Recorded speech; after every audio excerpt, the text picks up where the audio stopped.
Assalamualaikum warahmatullahi wabarakatuh. Waalaikumsalam warahmatullahi wabarakatuh. Selamat pagi semuanya, Sobat Ijen dimanapun Anda berada. Kembali lagi di Bincang Pengawasan. Alhamdulillah pada pagi kali ini yang cerah ya di sini.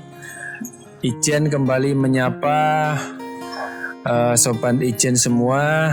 Di Bincang Pengawasan kali ini kita akan membahas seputar evaluasi sakit. Jadi ini adalah tema yang cukup hangat ya, mengingat pekan-pekan ini sedang dilaksanakan secara serentak evaluasi sakit di instansi pemerintahan. Oke, sebelum kita membahas bersama narsum kita persilahkan Sobat Fajar Harnanto untuk menyapa dulu seluruh Sobat Ijen semuanya. Silakan. Oke, teman-teman Satuan Kerja Kementerian Agama dimanapun kalian berada, ada dari Unit Eselon 1 Pusat, apa kabarnya? Kemudian ada Kanwil dan Pemenang Kabupaten Kota. Salam. Ada Satker kita di PTKN, Balai Diklat dan UPT Asrama Haji, kemudian di Madrasah. Salam. Sekarang kita kedatangan siapa nih? Mas Takyudin ini. Ya, sebenarnya pada evaluasi sakit ini kita mendatangkan pakarnya ya, di Ijen pakarnya. Ya, yang pertama kita bersama Kang Adik Sugianto. Gimana Kang? Ya, baik, alhamdulillah. Alhamdulillah. Dan yang kedua tidak asing lagi, juga termasuk cukup berpengalaman lah. Kalau ini expert, beliau ini cukup berpengalaman di persakitan ya. Sakit sendiri ya. Kan kita sudah kedatangan Kang Ade, kita manggil Kang biasanya karena dari Sunda ya. Karena Sunda kita kearifan lokal aja. Beda juga kan usia kita. Jadi ini teman-teman semua, sahabat Ijen semua, beliau ini narasumber kita ini Ade Sugianto adalah auditor di Inspektorat Jenderal Kementerian Agama, auditor muda ya, tapi ilmunya sudah mumpuni lah ya, terutama dalam membidangi sakit ya. Sakit dan sama. Nanti teman-teman satker ya, terutama yang sedang menyusun sakitnya atau sedang melakukan kinerjanya yang dalam sakit itu akan kita nilai ya, akan kita lihat gitu ya. Inspektorat akan melihat itu nanti bagaimana sih kisi-kisi sakit itu dijalankan, kemudian nanti sebagai evaluator kita ya, inspektorat sebagai evaluator, nanti apa saja yang akan kita lihat, nanti kita akan tanya-tanya bersama narasumber kita. Bang Mas Taki, mungkin dari pengertian sakit kali ya. Oke. Sakit sendiri kan sistem akuntabilitas kinerja instansi pemerintah ya, mulai dari perencanaan sampai pelaporan sampai evaluasi sampai tindak lanjut ya. Nah, ini sebenarnya sakit ini adalah denyut nadi dari sebuah instansi yang sebenarnya pasti Sobat Ijen semuanya atau ASN itu sebenarnya secara tidak langsung seperti kita bernapas. Kita tidak berpikir, tapi memang itu sudah seperti darah mengalir di denyut nadi. Hanya saja sakit ini bagaimana kita mendokumentasikan itu. Mungkin mulai dari apa dulu sih Kang? Sakit itu Kang, mulai unsur-unsurnya dulu deh, rukun-rukunnya dulu deh. Rukunnya ya. Ya, sakit ini memang terkadang juga pertama nih kita sering juga nih yang berbeda nih. Ini sakit atau lakit nih kan, dulu kita sering ada sakit, ada lakit nih. Sebenarnya ini ada hal yang berbeda. Ini betul tadi yang disampaikan oleh Mas Taki ya. Mas Taki bahwa sakit itu memang sistem. Jadi dia dari mulai perencanaan sampai dengan ujungnya dari pencapaian hasil. Nah, ya unsur-unsurnya itu dari mulai perencanaan kinerja, kemudian perjanjian kinerja, kemudian ada pengelolaan data kinerja, pelaporan kinerja, dan terakhir review dan evaluasi kinerja. Nah, kita sebagai inspektor jenderal memang kita amanahnya nih di evaluasinya. Tapi kita sebagai satker juga kita kan melakukan juga. Jadi melakukan sakit kita juga mulai dari perencanaan sampai tadi ke pelaporan kita juga melaporkan. Tapi kita sebagai pengawas internal kita diberikan amanah untuk melakukan evaluasi. Nah, seperti sekarang ini lah bulan-bulan Juli ini kan sebelum dilakukan evaluasi sakit oleh Kementerian Menpan-RB, jadi memang amanahnya kita melakukan evaluasi terlebih dahulu gitu ya. Istilahnya kita lihat dulu lah gitu ya, kita lihat dulu satker kita ini seperti apa. Jangan sampai nanti ya setidaknya kan kalau kita yang mengevaluasi terlebih dahulu kalau ada yang kurang-kurang mungkin masih kita bisa perbaiki waktunya. Beda kalau dengan nanti memang kan yang menilai kan sudah menilai ya. Tapi kita kan hanya mengevaluasi tingkat eselon 1 dan perguruan tinggi, ini baru kan tingkat kanwil ya. Memang jangkauan kita belum sampai ke seluruh satker. Belum. Ini kan sakit itu kepanjangannya sistem akuntabilitas kinerja instansi pemerintah. Apakah kata akuntabilitas itu bagaimana penerapannya dalam kinerja? Apakah setiap kinerja kita itu harus dikonversi untuk bisa dihitung ya, dalam arti kata untuk akuntabilitas itu kan berarti harus dihitung gitu kan, berapa persen apa segala macam, itu implikasinya atau implementasinya seperti apa dalam apa evaluasi atau dalam penjalanan Ya, akuntabilitas ini kan kita kenal ada dua, sebenarnya kan ada dua di kenalan kita itu, ada akuntabilitas keuangan, ada akuntabilitas kinerja.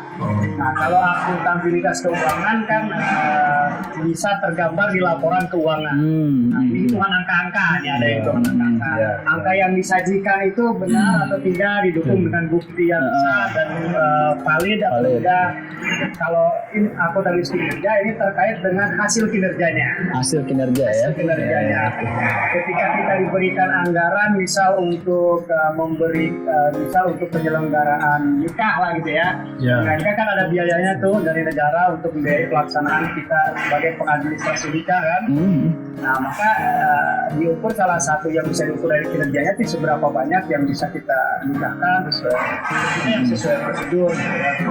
Kemudian kita mempunyai amanah untuk di satker Kementerian Agama ya, salah satu adalah untuk kayak bimbingan masyarakat Islam, masyarakat Hindu, Kristen, Katolik juga kan, kita diberikan amanah untuk melakukan bimbingan masyarakat.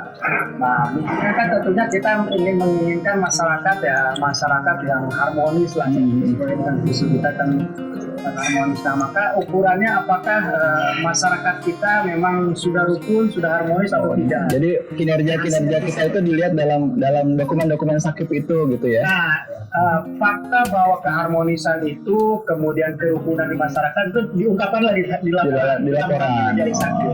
Maka nanti kita bisa baca nih target yang ditentukan, perencanaan yang ditentukan, ingin masyarakat yang harmonis, yang rukun, ya kita lihat di lapornya tergambar atau tidak. Nah, ya mungkin nanti verifikasinya ya masyarakat sendiri. Jangan sampai di laporan kita mengatakan harmonis, tapi gitu kan. Oke, berarti bisa disimpulkan gini ya. Terutama bagi stakeholder dan masyarakat ya, bisa melihat kinerja instansi pemerintah ya melalui sakit ini gitu ya, melalui aktif ini ya. Jadi gini, sebenarnya untuk apa sih Kementerian Agama ini ada? Ini bisa tergambar di sakit. Oh gitu, ya. Kalau di sakitnya sudah tergambar kinerja yang bagus dan memang terverifikasi itu sebagai laporan yang benar ya bisa dilihat ya. Kementerian Agama ya itulah. Oke. Jadi menggambarkan. Tapi ada istilah gini Kang, menarik nih. Ada istilah money follow program. Nah, itu tuh artinya mungkin masyarakat bertanya-tanya ya. Saya kan bayar pajak gitu kan. Kemudian uang saya akan masuk ke APBN. Dan APBN ini digunakan oleh instansi pemerintah itu untuk apa sih? Mungkin bisa dibaca dalam money follow program itu kaitannya seperti apa itu? Kan apa APBN itu membiayai kegiatan kita ya, kegiatan pemerintah gitu kan. Nah, ini mungkin bisa transparansinya atau akuntabilitasnya terkait dengan sakit itu kaitannya seperti apa? Nah, kalau ini kayak kaitannya dengan ini kan ada dua paradigma nih ya. Paradigma dan menarik nih kayaknya paradigma. Anggaran kinerja berbasis anggaran, ada anggaran atau kinerja berbasis anggaran atau apa satu lagi atau anggaran berbasis kinerja itu ABK dan kinerja berbasis anggaran. Jadi ada terbalik. Ya, paradigma. Kalau dulu kan kinerja berbasis anggaran. Oh iya iya. Dia berbasis anggaran nih. Ada uang baru kerja. sekarang Itu ya. dulu. Nah, itu dulu. Itu penting sebelum reformasi di sini reformasi keuangan ya yang 2004. 2000 ya, tiga paket undang-undang. Undang-undang. Ya, iya betul betul. Reformasi keuangan negara. Reformasi keuangan negara itu di situ. Dulu memang begitu. Jadi berpikirnya input saja. Dulu kasih uang, Habisin. kerja. Jadi bagaimana penghabisan uang gitu yang bicara. Jadi kita kerjanya ya bagaimana penghabisan uang betul. Akhirnya gitu ya. Memang kita Oke. nggak bisa menjernalisir juga. Tapi bukan mengejar output ya. Ya itu bagian yang outputnya sih ada. Ya, basisnya itu inputnya gitu.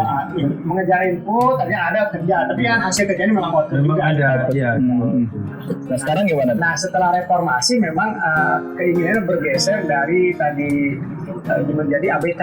KBK berbasis kinerja. Oke. Jadi intinya kita mau apa? Nah, kita sudah menetapkan visi, misi, tujuan, sasaran. Mau apa sih? Gitu. Tujuan dan sasaran itu kan kondisi yang kita harapkan. Nah, ya. harapkan. Kita mau apa? Idealnya anggarannya mengikuti. Kita mau menargetkan 10, maka anggaran harus mengikuti target 10. Oke. Itu idealnya. Idealnya. Tapi kan terkadang anggaran juga karena memang keterbatasan. Harus dibagi-bagi kan juga ya. Tidak Ya. harus bagi-bagi. Tidak tercover juga. Tidak tercover juga. Oke, ini semakin menarik nih. Minum dulu Kang Ade. Ya, Dagu siap. saya kan jangan dianggurin ini. Ini kalau udah ngomong ini aja nih. Oke, silakan lo diminum dulu. Oh, Bismillahirrahmanirrahim.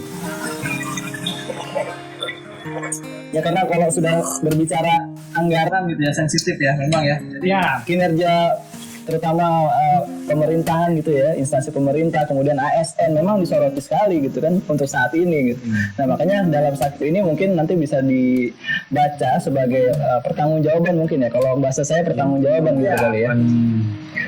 Apa kinerja makanya kinerja. fokus di ABK ini sebenarnya tidak hanya output. Kalau hanya output mungkin hanya dirasakan ya internal saja. Jadi kan hanya internal. Misal kayak gini, kita mengadakan pelatihan tentang komputer lah ya, tentang komputer lah teknis kita ya. Kan mungkin yang menikmati hanya pesertanya saja. Karena masih output bahwa kita ingin mendidik anak misal pegawai yang mahir dalam pegawai komputer. mahir ya dalam Nah, terus buat apa di masyarakat itu buat apa? Ya. Kalau misal kita pegawai pada pinter ya, kalau masyarakat tidak menikmati kan ya percuma juga. Tadi kata Mas Fajar sudah bayar pajak segala macam kan gitu ya. Sudah kita kan hidup dari masa dijaya negara ini kan dari Pajak, salah ya. satunya dari pajak. Terus apa buat masyarakat? Nah, kita nanti diukur ketika pegawainya sudah mahir secara teknologi, misalnya dia mahir juga dalam pelayanannya juga sudah service excellent gitu kan. Akhirnya kan masyarakat mesti yang akan menikmati. Yang tadinya mungkin Pelayanannya ya? Pelayanannya. impact. Nah, itu lebih ke outcome. Oh, outcome dulu ya. Masih outcome. Kalau kita kan masih terlalu jauh. Outcome ketika Benefit misal baru. sudah dilatih dia komputernya bagus sehingga pelayanan bisa lebih cepat. Sudah dilatih misal dia terkait dengan service excellent lah ya, pelayanan yang baik apa, yang tadinya mungkin yang pelayanan cepat, yang ramah gitu kan, Ramah. diajarin, yang tadinya mungkin datang aja bercembung gitu aja gitu ya. Nah, ketika sudah dilatih itu ya diharapkan ya masyarakat juga merasa Layani gitu ya. Oke. Siap. Mantap. Itulah gambar itu, maka kinerja nih. Kinerja ya. Oke. Kayak disebut kinerja itu lebih berorientasi ke outcome-nya. Outcome. Kalau tadi kan kerja. Kerja. Kalau kerja itu, kalau yang pertama kan lebih ke kerja. Apa yang akan kita buat, apa Iya. yang kita adakan. Kita mengadakan lahan, mengadakan gedung, itu baru output. Oke. Kerja. Gedungnya berdiri itu baru output. Baru output ya. Nah, iya. Ketika bisa gedung pelayanan sudah berdiri, masyarakat bisa dilayani di gedung itu, nah itu sudah menghasilkan Outcome. Oke. Adapun pertanggungjawaban keuangan dari gedung itu valid atau tidak, bukti-buktinya itu di laporan keuangan. akuntabilitas keuangan. Tes keuangan kembali lagi ke Ya. Menarik. Walaupun sebenarnya di kinerja juga dijelaskan juga, cuman Ada ya. ada. Jadi misal gini, ketika ini hanya terkait masalah efisiensinya saja sebenarnya. Misal gini, ketika kita ingin sasaran A lah ya, sasaran A ini kita ada 10 target lah gitu ya dari sasaran ini. Kemudian dibiayai dengan uang awalnya dianggarkan 100 juta. untuk 10 itu. untuk 10 ini. Nah, tapi ternyata hasilnya ini tetap 10, tapi biayanya bisa 50 juta.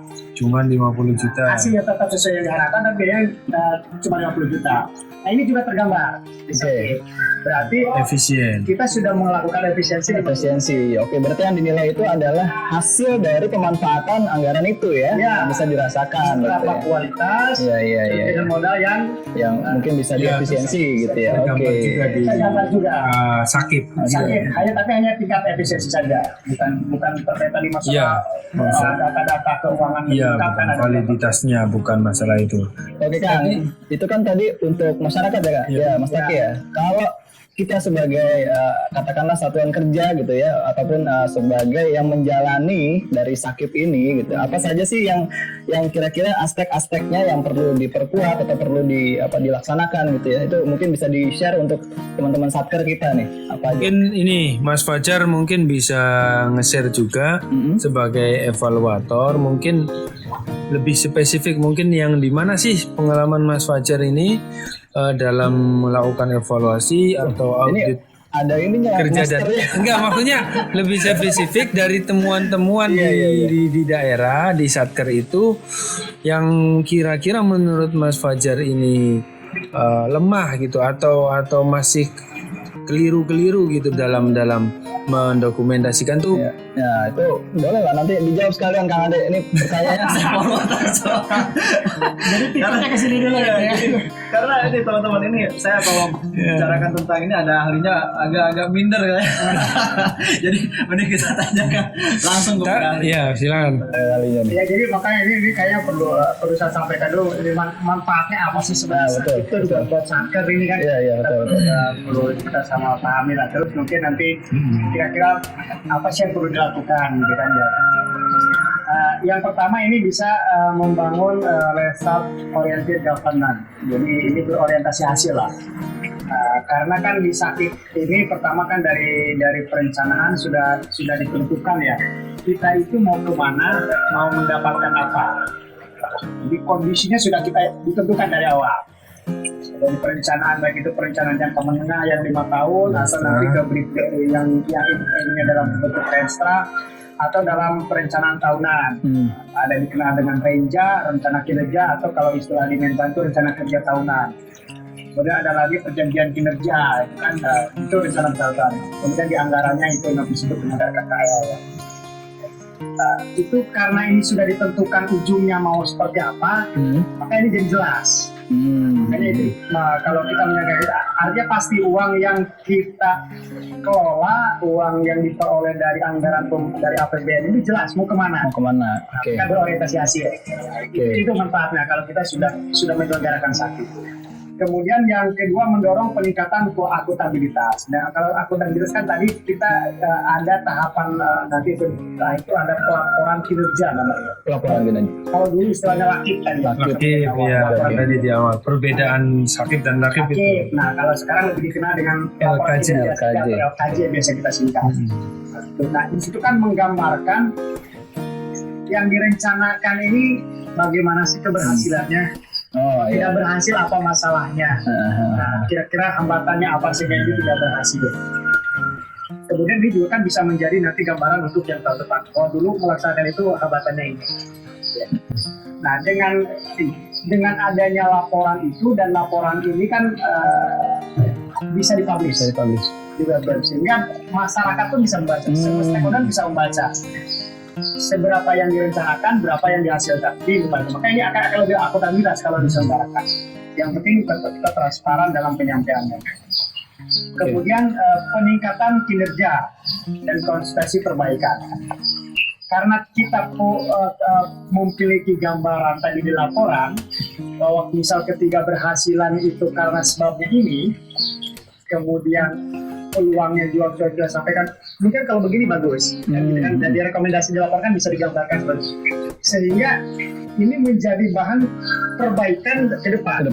Oke. Kalau misal pejabat A ini dikasih target 10, berhasilnya 9, Tambah lagi nih. cari alasannya.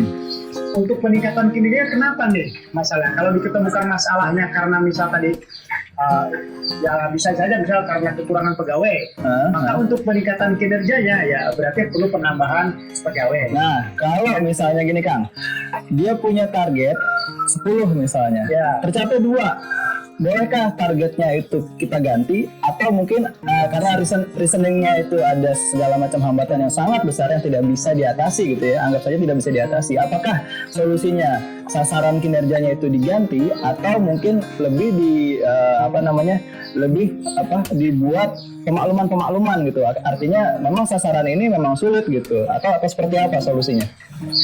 Ya sebenarnya sih gini, itu kan kalau sudah ditetapkan di Renstra itu memang tidak serta-merta bisa dirubah. Oh, tidak bisa dirubah ya. Oke. Bisa dirubah ya. Ada alasan yang bisa merubah itu kalau memang ada aturan yang memerintahkan untuk berubah. Dan salah satunya kan itu. Jadi ya kalau sekarang merasa sudah ini tidak akan berhasil nih, kita ubah saja. Akhirnya kan tidak berorientasi hasil lagi. Kan? Karena ini kan sangat tergantung individunya akhirnya, individu pemimpinnya. Kalau dia cepat mengalah akhirnya ya sudahlah kita revisi kan. Tapi berbeda dengan mungkin yang pemimpinnya adalah atau timnya ini pejuang, kita perjuang nggak, kan gitu. Jadi memang makanya ketika perencanaan pun mestinya ini dengan pertimbangan yang matang, Mengambil sasaran, mengambil itu ya. mengambil kira-kira kondisi yang diharapkan itu berdasarkan pengalaman yang lalu. Bahkan idealnya lagi Renstra ini khususnya apalagi tingkat kementerian memang idealnya itu berdasarkan juga masukan dari masyarakat. Oh gitu, stakeholder ya. Iya. Oke. Kan sebelumnya ada masyarakat, kemudian ada DPR termasuk di sini, mereka kan dari masukan-masukan itu mestinya itu menjadi salah satu dasar pemikiran kita menyusun Renstra.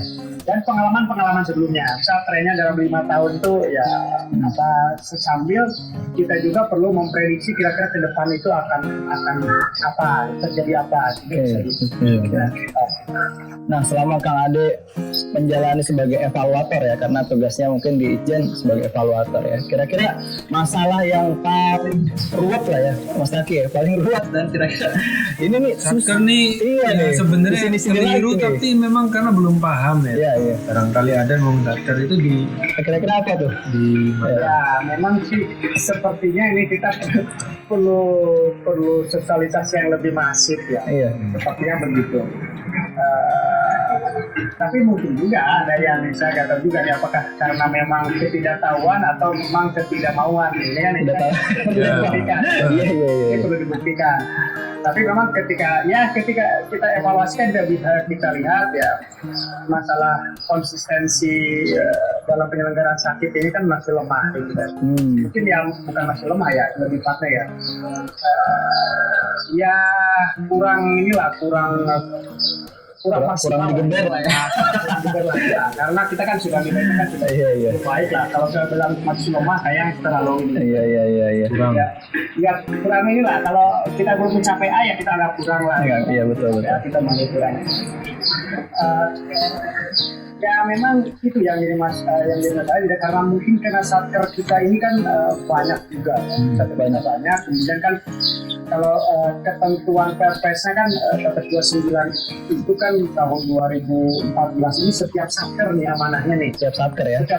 Setiap satuan kerja ini harus menyelenggarakan sakit. Kita kan sudah dari mulai eselon 1 sampai turun ke bawah. Kalau eselon 1 ambil PPKN yang kemenangan fungsi yang mungkin udah SDM-nya juga ada ya. Tapi kalau satker kita yang madrasah kan KUA, madrasah gitu. Kalau KUA bukan satker. Sorry. Iya. Dia bagian dari kemenangan. Madrasah itu harus madrasah ya. Maka sebenarnya sekarang kita sudah punya, saya sudah apresiasi juga ini untuk di Sekretariat Jenderal misalnya di Biro Perencanaan yang sudah menginisiasi untuk sekarang menyusun pedoman penyusunan Renstra. Ini sudah ada, ini ada aturannya saya agak pedoman penyusunan Renstra ya. Ada di KMA 1052 dari tahun 2019. Ini tahun 2019. Jadi intinya apa tuh? Sudah terbit ya berarti ya? Sudah terbit. Jadi intinya ini memberikan panduan kepada satker di bawah kementerian untuk dalam penyusunan resta. Di situ ada sistematika dan penjelasan. Karena memang kalau yang diamanahkan oleh Permen PPN yang nomor 5 tahun 2019 ini tentang resa 2020 ini 2025 memang ini hanya mengatur tingkat kementerian. Jadi satu kementerian, resa tingkat kementerian, baru ke bawah gitu ya. nah kita ke bawahnya menjabarkannya diatur itu. Oh, oke. Jadi itu dijelaskan kalau Kanwil itu harus Begini. apa aja strukturnya, eselon 1, jadi semuanya ada di situ. Oke. Ya, itu dia tadi teman-teman sekilas tentang Sakip ya, dan juga cara mereviewnya atau cara mengevaluasi dari Sakip itu sendiri. Dan Inspektorat sendiri merupakan institusi ataupun lembaga yang ditugasi yang mendapat mandatori untuk mengevaluasi, Kang ya. Betul. Mengevaluasi Sakip ini. Jadi Evaluasi bahkan mereview ya. LKJ-nya juga. Nah, jadi ada dua tadi kan review dan Evaluasi. Kalau review itu terhadap LKJ-nya, LKJ-nya, laporan Kinerjanya. Kalau evaluasi itu seluruhnya. Seluruhnya. Dari perencanaan kayak evaluasi Oke. sakitnya, dari mulai perencanaan sampai pencapaian hasilnya. Ya sama seperti kita melakukan, cuman review ini belum terjangkau ya, belum kita jangkau ya sebagai APIP ini kan review yang LKJ. Review LKJ kita pernah melakukan, sebenarnya kita pernah melakukan waktu itu tahun berapa sekali, 2000 berapa ya, kita nggak lupa udah sama memang, tapi lebih banyaknya memang kita yang dari ini juga untuk langsung. Karena Sakip ini yang termasuk mengevaluasi laporan kinerjanya juga, Nah, gitu. Jadi lebih Yang sudah dilakukan gitu ya. Iya. Keterbatasan juga karena kalau untuk mereview kan ya keterbatasan waktu, mungkin keterbatasan anggaran dan lain-lain. Jadi kalau dengan Sakip kan SDM, bisa ya sehingga Dianggapnya sudah dilakukan gitu ya. ya. mengevaluasi ini memang momen ya ada reviewnya juga ya. Iya. Artinya LKJ-nya juga sudah dinilai. Ya, sudah include sebenarnya di situ. Sebenarnya sudah include. Sudah include. Jadi ketika mengevaluasi kan menyeluruh ya. Jadi bisa kebaca semuanya. Oke, Kang Ade, satu pesan, dua pesan, tiga pesan untuk teman-teman kita di satuan kerja terkait Sakip ini, Kang. Monggo. Pertama, garda-garda terdepan Pejuang Sakip. biasanya di Ortala dan Kepegawaian atau BLU, Iya, teman-teman. BLU SPI, mohon maaf. SPI, ya. Baik untuk kita PPKN ya. Ini sebenarnya yang lebih fokus yang ingin saya sampaikan ini terkait masalah dulu kan sering menjadi masalah di kita tuh terkait masalah linearitas antara tujuan sasaran di tingkat kementerian sampai ke daerah. Makanya salah satu adanya penyusunan pedoman ini juga untuk mengeliminir itu. Di masalah itu biar bisa tidak terjadi lagi lah. Mungkin kita banyak karena gini. Resa eselon 1 harus bisa menjadi faktor pendukung keberhasilan resa kementerian. Resa Kanwil harus menjadi faktor pendukung untuk keberhasilan resa kementerian. Per programnya. Kalau eselon 1 kan program masing-masing, kalau Kanwil gabungan program untuk masing-masing program eselon 1. Begitu pun madrasah harus menjadi pendukung keberhasilan program pendidikan Islam dan sekolah-sekolah agama. Jadi gitu. Nah, ketika ini tidak linear, maka apa yang dihasilkan oleh madrasah tidak menjadi faktor pendukung keberhasilan saat kerja atasnya. Jadi masalah kita yang lalu-lalu begitu. Karena pedoman dengan adanya pedoman itu juga mudah-mudahan bisa memandu. Kemudian kita ini dilakukan oleh Sekretariat Jenderal, kita sudah melakukan penyusunan resa kementerian itu sudah mengcascading indikator dan sasarannya. Jadi ada indikator sasaran strategis, ada indikator program, ada indikator kegiatan. Sasaran strategis, sasaran termasuk program, targetnya juga. Termasuk targetnya juga. Nah ini saya rasa harus menjadikan acuan untuk satu-satu di bawahnya. Oke. Ketika misal sasaran Pendis itu sekian, sasaran Dimas Islam itu sekian, program Dimas Islam ya, program Dimas Buddha, Hindu, Katolik dan seterusnya sudah ditentukan targetnya, maka nanti bisa dijabarkan di bawahnya. dibagi lah gitu ya, sehingga misal kanwil ini untuk program bidang Islam ini sasarannya ini targetnya sekian, sehingga target yang ini disatukan menjadi target di atasnya, menjadi pendukung semua, sehingga kita bergerak itu menjadi satu tujuan yang sama. Kita tujuan ke depan semua, jangan sampai yang satu ke sini, yang satu ke belakang. Ini menjadi tidak sejalan.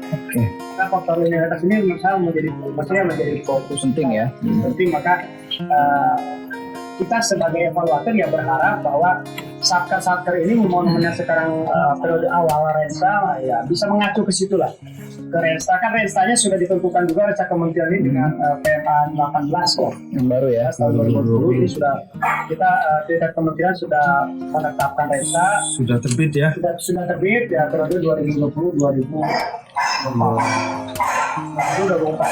Jadi periode 5 tahun menetapkan. Yang mudah-mudahan itulah yang ditandakan, sehingga kita sebagai evaluator juga kan kita nanti melihat deh kementeriannya ini eselon satunya ini sesuai nggak dengan apa yang ditargetkan kementerian. Begitupun Satri bawah. Dan kita hanya memastikan itu saja. Oke, mantap sekali penjelasannya, sangat rinci ya Mas Taki ya, sangat rinci, sangat jelas, dan mungkin nanti bisa menjadi hal yang bisa jadi pertimbangan ataupun nanti bisa jadi bahan masukan bagi teman-teman pejuang sakit di satuan kerja masing-masing. Intinya tadi harus linear, harus terstruktur ya gitu Kang Ade ya. Ya, cascading lah ya. Dari atas cascading, jadi ini kan tahapan-tahapannya dia saling mendukung. Siap. Oke, monggo Mas Taki ditutup. Oke, sekian dulu bincang pengawasan pada kesempatan kali ini. Semoga ini bermanfaat ya. Amin. Amin. Terima kasih untuk Hanya sharing ya, hanya sharing ya. nih Sobat Ijen ya, kita hanya sharing, tidak bermaksud menggurui. Siap. Itu luar biasa ini. Jadi mudah-mudahan ini menjadi perbaikan untuk kita Kementerian Agama lah ya. Amin. khususnya Kementerian Agama. Jadi mari kita menjadikan diri kita ini menjadi solusi lah untuk Kementerian Agama. Nah, penting. Tapi seandainya kita belum bisa menjadi solusi ya, mari kita berhenti menjadi bagian dari masalah. Iya. Betul sekali. Harus kita ajarkan ya. What of the day ya. Mari kita menjadi solusi, kalau tidak menjadi solusi berhenti menjadi masalah. Ya. Oke. Terima kasih banyak untuk Kang Ade sekali lagi dan Mas Fajar Harnanto ya. Jadi seperti itu ya, Sobat Ijen.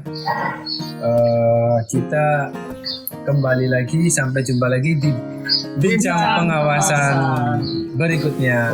Wassalamualaikum warahmatullahi wabarakatuh.